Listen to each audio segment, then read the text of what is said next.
Hello students, welcome to our one concept day session, जिसमें आज हम डिस्कस करने वाले हैं इंडो नेपाल रिलेशंस को। दोनों ही देश हिस्टोरिकली बहुत पुराने संबंध हैं, साथ ही साथ हिमालयन ट्विन ब्रदर्स कहा जाता है। हिस्टोरिकली कल्चरली बात करें so very close to each other. और अगर हम पॉलिटिकल कंसेप्ट में बात करें, इंटरनेशनल रिलेशंस के कंटेक्स्ट में बात करें, तो भी दोनों देशों का सिग्निफिकेंस एक दूसरे के लिए बहुत ज्यादा है। दोनों ही देशों का नेशनल इंटरेस्ट जो है दोनों देशों में निहित करता है, और इसीलिए इंडिया जो है नेपाल में इन्वेस्ट करता है और नेपाल भी भारत के साथ अपने संबंधों को बेहतर रखना चाहता है। चलिए स्टूडेंट, इसी बेस पर, इसी आधार पर समझेंगे इंडिया नेपाल के रिलेशंस को, इंडिया नेपाल के रिलेशंस को, साथ ही साथ जो अभी रिसेंटली कुछ इंपॉर्टेंट विजिट्स हुए हैं दोनों ही देशों के टॉप लीडर्स के बीच, उन पर भी बात करेंगे। तो शुरू करते हैं आज का सेशन। सबसे पहले बात करेंगे हिस्टोरिकल टाइज के कंटेक्स्ट में।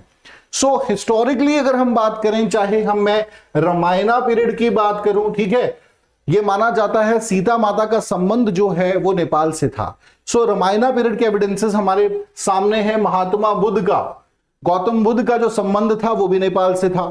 इसके अलावा महाजनपदास, जो हिस्ट्री में हम महाजनपदा का पीरियड पढ़ते हैं, बहुत सी महाजनपदा जो है रिपब्लिक्स की फॉर्म में थी। There also the part of modern day Nepal. Alright, तो हिस्टोरिकली क्लोजनेस हमेशा ही नेपाल की भारत के साथ रही है। इसके अलावा एक और बहुत इंपॉर्टेंट रीजन है जिसकी वजह से नेपाल और भारत के संबंध क्लोज रहे हैं, वो है रिलीजन, रिलीजियस कनेक्टिविटी दोनों ही धर्मों, दोनों ही देशों के बीच रही है। दो main religion, Hinduism and Buddhism, ठीक है। भारत में भी हिंदुइज्म और बुद्धिज्म को मानने वाले लोग हैं, और ऑफ कोर्स नेपाल में भी है। एक धर्म का जन्म भारत में हुआ, एक धर्म का जन्म जो है वो नेपाल में हुआ है, ठीक है। हालांकि उस समय नेपाल का जो भाग था वो भारत का ही हिस्सा था। तो अगर हम ये कह दें कि Buddhism is also born in India, तो उसमें कोई गलत बात नहीं है। बट यस, आज मॉडर्न लुम्बिनी बाग का जो क्षेत्र है आज मॉडर्न डे नेपाल का पार्ट है। सो हिस्टोरिकली बात करेंगे या रिलीजियसली बात करेंगे, कल्चरली बात करेंगे, तो बहुत सी सिमिलैरिटीज दोनों ही देशों के बीच हमें देखने को मिलती है। और ये एक बहुत बड़ा कारण है कि भाई संबंध बेहतर है, पीपल टू पीपल कांटेक्ट हमारा काफी अच्छा है नेपाल के साथ। नेक्स्ट है रोटी बेटी का रिश्ता। सो नेपाल और भारत के बीच जो है रोटी बेटी का रिश्ता माना जाता है। पहला इसका कारण है कि बहुत से नेपाली जो हैं they came India for their bread and butter. Many Indians जो हैं they are working in Nepal for their bread and butter. ज्यादातर नेपाली लोग आते हैं, लेकिन इंडियंस भी वहां काम कर रहे हैं। इसके अलावा जो है आपकी बहुत सी मैरिजेस होती हैं, ठीक है, या फिर फैमिली रिलेशंस हैं बहुत से नेपाल और भारत के बीच में। तो इसीलिए रोटी बेटी का रिश्ता जो है दोनों ही देशों के बीच माना जाता है। फैमिली रिलेशंस हैं, बहुत से नेपाली जो है आज भारत में रह रहे हैं, बट उनके फैमिलीज जो हैं still they are in Nepal. Same in the case with India. इसलिए रोटी बेटी का रिश्ता माना जाता है दोनों ही देशों के बीच में। Other than this, the Treaty of Friendship, the Treaty of Peace and Friendship of 1950, it is considered the bedrock between the relation between these two nations. All right, कि भाई दोनों देशों के संबंधों की नींव पड़ी 1950 में, जब ये आपकी treaty of peace and friendship sign की गई थी, जिसकी वजह से ओपन बॉर्डर्स ओपन हुए, कोई रोक टोक नहीं है, लोग आ जा सकते हैं, काम कर सकते हैं, ठीक है। अनडिस्प्यूटेड, अनहाइंडर्ड जो है पीपल टू पीपल कांटेक्ट है दोनों ही देशों के बीच में, तो इससे संबंध बेहतर हुए हैं। इसके अलावा ट्रेड एंड इकोनॉमी पे आएंगे स्टूडेंट्स, तो यस, इंडिया जो है नेपाल का लार्जेस्ट ट्रेडिंग पार्टनर है। ऑलराइट, काफी ज्यादा डिपेंडेंसी नेपाल की नेपाली इकोनॉमी की डिपेंडेंसी भारत पर है। दूसरा, अगर मैं बात करूं कि नेपाल को अगर ट्रेड करना है किसी थर्ड नेशन के साथ, तो भी इंडिया के माध्यम से ही पॉसिबल हो पाएगा, ठीक है। On the other side, if I am talking about India's national interest, Nepal में क्या है, देखिए, अगर नेपाल को प्रोटेक्ट नहीं करेगा, इन्वेस्ट नहीं करेगा, तो चाइना जैसा देश है यहां पे, और पिछले कुछ सालों में हमने देखा कि बड़ी तेजी से चाइना के क्लोज नेपाल गया है, which is not good for the national security of India. So yes, we have a national security concern in this regard. हमारा राष्ट्रहित यहां पर है, क्योंकि यहां पर नेपाल एक बफर स्टेट भी है। नाउ कनेक्टिविटी के विषय में हम बात करेंगे, तो काफी प्रोजेक्ट्स पे काम चल रहा है, ठीक है, जैसे कुर्था, जैसे आपका जयनगर आपका रेलवे प्रोजेक्ट है, या फिर हम रक्सुल टू कुर्था रेलवे प्रोजेक्ट की बात कर लें, ठीक है, ऐसे और से आपके हाइडल प्रोजेक्ट्स पे काफी ज्यादा इंडिया ने इन्वेस्ट किया है। बहुत से और भी रेलवे लाइंस या रोडवेज को भी डेवलप भारत कर रहा है आपके नेपाल के साथ। तो ये इट शोज की कनेक्टिविटी जो है लगातार बढ़ रही है और आने वाले समय में और ज्यादा काम होगा। डिफेंस रिलेशन, डिफेंस कॉपरेशन भी, because somewhere Nepal completely rely over India जब डिफेंस की बात आती है। सूर्य किरण मिलिट्री एक्सरसाइज दोनों देशों के बीच होता है, ठीक है, और अगर किसी भी प्रकार की, हमने ये जो आपकी ट्रीटी साइन की थी उसमें नेपाल को एश्योर्ड किया था कि अगर किसी भी प्रकार का बाहरी आक्रमण नेपाल पर होगा, so India will protect Nepal. Alright, so कहीं ना कहीं हम बात कर सकते हैं कि भाई काफी बेहतर नेपाल के साथ हमारे डिफेंस रिलेशन भी रहे। इसके अलावा एक ट्रेडिशन रहा है कि गुरखा रेजिमेंट जो है इंडिया की, उसमें नेपाली सर्व करते रहे हैं, ठीक है। हालांकि पिछले कुछ सालों में जब से रिलेशंस खराब हुए हैं, 2015 के ऑनवर्ड्स जब इनका कॉन्स्टिट्यूशन बना था, मधेसी इशू हुआ था, ठीक है, तब से रिलेशन थोड़े जरूर खराब हुए हैं, बट इट डजंट मीन कि भाई रिलेशंस नहीं है। अभी भी बहुत ज्यादा रिलाय नेपाल भारत पे करता है। ऑलराइट, चलिए ये तो हमने बात कर ली रिलेशंस की। अब जरा आएंगे कल्चरल एस्पेक्ट पे, ठीक है। तो काठमांडू टू जनकपुर अयोध्या, ये एक प्रोजेक्ट चल रहा है कि अयोध्या से काठमांडू से जनकपुर, इन तीनों रीजन्स को जोड़ा जाए ताकि संबंध जो है, कल्चरली रिलेशंस जो है और ज्यादा बिल्ड हो।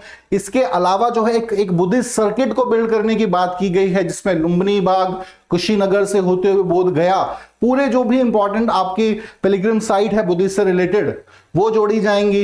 इसके अलावा ह्यूमैनिटेरियन ग्राउंड पे असिस्टेंस भी प्रोवाइड करने की बात की गई है। Other than this, multilateral partnership भी नेपाल के साथ है भारत की ऑन डिफरेंट ऑर्गेनाइजेशन। जैसे हम बिम्स्टैक की बात करते हैं, यहां पे इंडिया नेपाल साथ मिलकर काम कर रहे हैं। नैम, नॉन अलाइनमेंट मूवमेंट की बात करें तो इस फ्रंट पर भी India Nepal working together with joint hands and SAARC, ठीक है। सो इन ऑर्गेनाइजेशंस के, रीजनल ऑर्गेनाइजेशंस के माध्यम से भी भारत और नेपाल मिलकर काम कर रहे हैं। तो इट शोज दैट कि दोनों देशों के संबंध बेहतर हैं। हालांकि कुछ इश्यूज हैं, उन पर भी आएंगे। चलिए नेक्स्ट हम बात करेंगे अब करंट की। अभी रिसेंटली क्या हुआ है, तो recently prime minister of Nepal visited India and held a summit meeting with the Indian prime minister. भारतीय प्राइम मिनिस्टर के साथ मीटिंग की है, कुछ इंपॉर्टेंट इश्यूज पे चर्चा की है जिनको हम फर्दर डिस्कस करेंगे।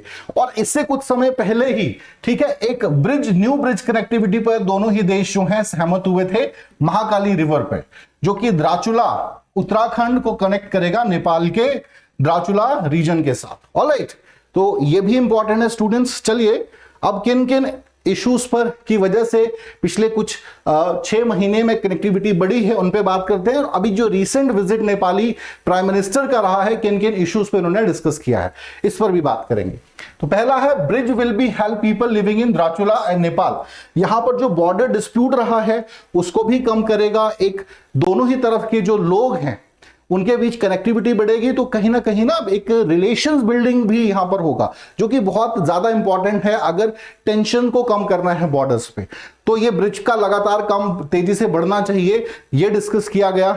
इसके अलावा सोलू कॉरिडोर जो है ये आपका 90 किलोमीटर का, ठीक है, 132 केवी पावर ट्रांसमिशन लाइन है, ठीक है, 90 किलोमीटर और 132 केवी की ट्रांसमिशन लाइन है, जो कि आपकी कनेक्ट की जाएगी इंडिया से आपकी नेपाल तक। और इसके लिए भारत जो है नेपाल को 200, ठीक है, 200 मिलियन का लाइन ऑफ क्रेडिट दे रहा है। It's a kind of soft loan, इसे सॉफ्ट लोन भी कहा जाता है। Alright, so India is helping in this regard, ठीक है। सोलू ये आपका कॉरिडोर है जिस पर बात हो रही है। अदर देन दिस, रुपया card, so India also decided, Nepal भी एग्री किया है इस पे कि जो भारत में रुपया कार्ड है उसको नेपाल में भी इंट्रोड्यूस किया जाए, ताकि नेपाली लोगों को इससे फायदा हो, ठीक है। और ज्यादा से ज्यादा जो है आपकी कनेक्टिविटी, जो है डिजिटल कनेक्टिविटी है, वो लोगों की बढ़े। तो ये कुछ इश्यूज हैं जो अभी रिसेंटली डिस्कस किए गए। ना इश्यूज पे आएंगे, कौन से इशू हैं? 2 सबसे बड़े इशू हैं। पहला है भाई Chinese intervention. So we have seen that that China बहुत तेजी से नेपाल के क्लोज आया है, बहुत ज्यादा इन्वेस्टमेंट नेपाल में भी कर चुका है, स्पेशली ओली जी की जब सरकार थी, क्योंकि वहां भी नेपाल में ओली जी जो है कम्युनिस्ट लीडर हैं और नेपाल चाइना तो एक कम्युनिस्ट नेशन है ही, तो बहुत ज्यादा इन्वेस्टमेंट वहां पे हुआ।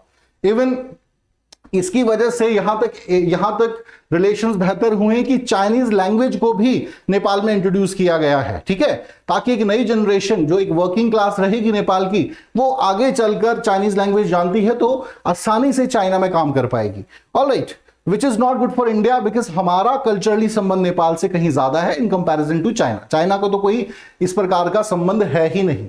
On the other side border dispute, जो आपका महाकाली रिवर जो है महाकाली रिवर का एक इशू रहा है, बॉर्डर डिस्प्यूट, जिसकी वजह से लास्ट टू लास्ट ईयर बहुत ज्यादा दोनों देशों के बीच जो है टेंशन एस्केलेट हुई थी। इसे जो है आपको टेबल पर ही निपटाना पड़ेगा।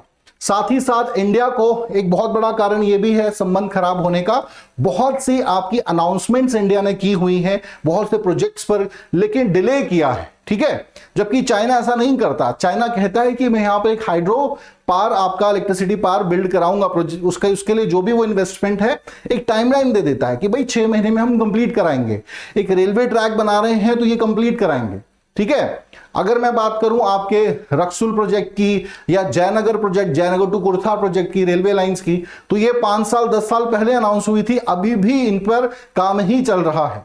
तो यहां समवेयर जो है रिलेशंस खराब होते हैं, बिकॉज नेपाल तो एक अच्छा पार्टनर देखेगा ही जो फाइनेंशियली उनको असिस्ट कर पाए। तो of course India need to work on this to.